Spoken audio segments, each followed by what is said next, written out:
Sahabat Ngenimas, sebelum kita mulai untuk melakukan usaha yang berhubungan dengan air, kita harus mengetahui dulu keadaan suatu wilayah dengan baik. Minimal kita bertanya pada si Mini bagaimana kondisi wilayah itu, bagaimana kondisi airnya, dan pada kedalaman berapa kita bisa mendapatkan air. Demikian juga air yang berada pada permukaan tanah, seperti dalam waduk, danau, atau kolam kecil di mana air tak akan pernah habis. Solusi pemecahan masalah untuk mendapatkan air bersih di setiap tempat itu berbeda karena kandungan struktur tanah dan lingkungan di sekitar. Sahabat Ngenimas, persoalan ini tidak boleh kita kecilkan sebab ini berhubungan dengan orang lain, dengan pelanggan kita, dan menyangkut keselamatan mereka. Kita tidak bisa semena-mena mengatur filter air atau suatu sistem pengolahan air semau-mau kita, atau kita hanya mengikuti saja paduan dari YouTube. Tetapi sahabat harus ingat bahwa setiap sistem pengolahan air di setiap tempat itu berbeda. Kita tidak bisa mengandalkan pasir dan arang dalam sistem pengolahan air seperti ini, sebab pasir dan arang hanya diturunkan turun-temurun mulai dari nenek moyang, berikut ke tukang ledeng satunya, tanpa pernah mengadakan penelitian tentang bagaimana suatu sistem pengolahan air bisa kita lakukan. Saya mengajak sahabat untuk menyimak. Kita bantu Pak WL di Kutai Timur ini supaya bisa memproduksi airnya dengan kualitas curah terbaik, bisa menyenangkan dan memuaskan pelanggannya, sehingga dapat meningkatkan profit dari bisnis kecil ini. Bengalon terletak di cekungan air tanah Samarinda Bontang dan daerah rawa yang berbatasan dengan pantai. Perkembangan pertanian, industri, dan pemukiman meningkatkan kebutuhan air dan berpotensi mempengaruhi kualitas air tanah. Penting untuk diperhatikan. Perlu dilakukan pengelolaan air tanah yang berkelanjutan untuk menjaga kualitas dan kuantitas air tanah. Penelitian lebih lanjut. Kondisi air tanah di Bengalon, Kutai Timur. Berdasarkan penelitian yang ada, kondisi air tanah di Bengalon cukup kompleks dan dipengaruhi oleh beberapa faktor. Mayoritas akuifer di Bengalon berupa endapan aluvial yang terdiri dari pasir dan lempung pasiran.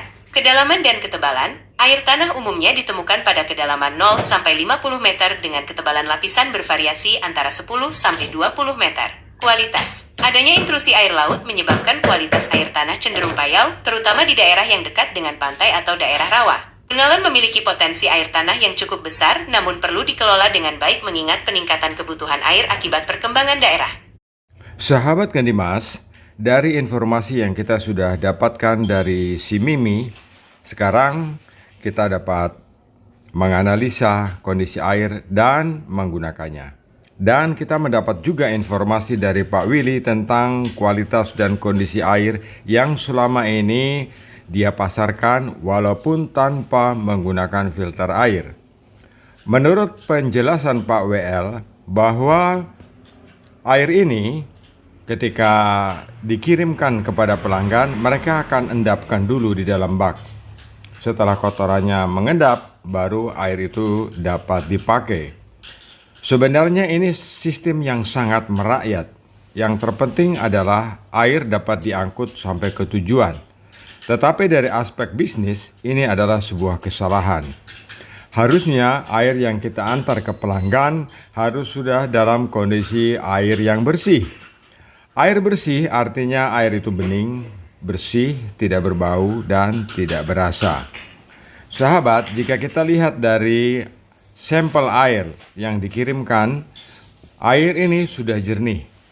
Hanya endapannya dapat kita lihat sangat kotor hanya di bagian dasar.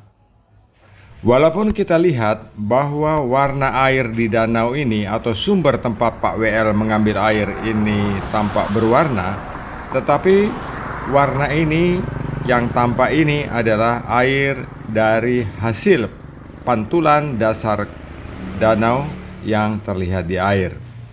Jadi selama ini Pak WL hanya mengandalkan pompa air dengan bertenaga mesin, kemudian dipompa menuju ke luar. Setelah di luar, di sini ada selang yang bisa digunakan untuk mengisi air pada angkutan atau pada armada Pak WL untuk didistribusikan kepada pelanggan.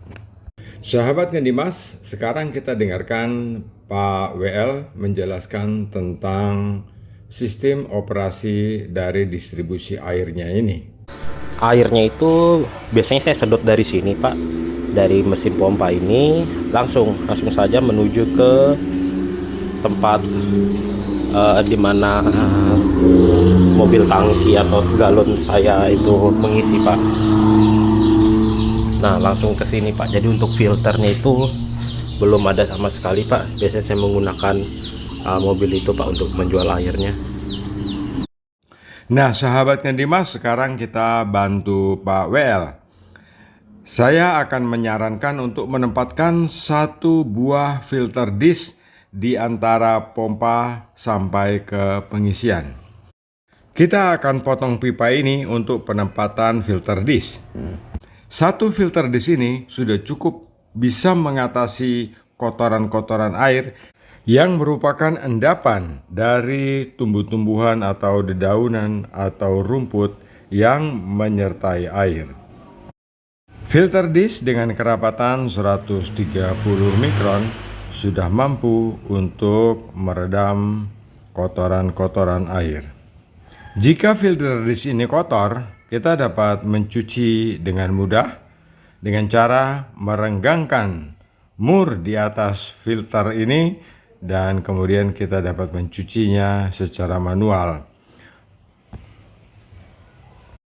Dengan filter disk ini, kita sudah akan mendapatkan air yang jernih tanpa endapan. Dengan kapasitas aliran 20-30 meter kubik per jam, filter di sini sudah mampu untuk menghasilkan air yang jernih. Sahabat Dimas, jika nanti suatu saat bisnis ini berkembang, setelah filter di sini, kita dapat menambahkan filter bag untuk menjadikan air yang jernih menjadi bening. Sahabat Dimas, dimanapun sahabat berada, terima kasih atas atensinya. Jika ada hal yang menarik, silakan sahabat menulisnya di kolom komentar. Saya Lukman Hakim di Blitar, Jawa Timur. Salam Kendi Emas.